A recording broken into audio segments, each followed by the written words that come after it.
Je dois vraiment répondre à cette question parce que je me bats quand même tous les jours avec ça.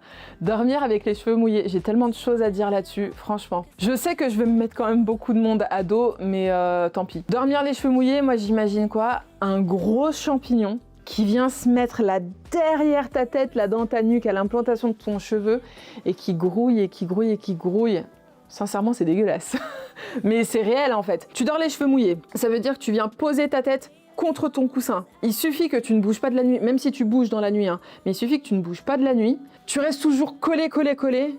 Ça macère, vraiment. Et en fait, le lendemain matin, déjà, tu te lèves avec les cheveux complètement humides. Souvent, ils sont gras. Et en plus, ça peut te provoquer des démangeaisons parce qu'il y a eu cette humidité qui s'est formée pendant la nuit parce que tu n'as pas bougé. Imagine simplement un champignon, en fait. C'est pareil que dans un appartement, au final. Donc déjà, pour cette raison, c'est non.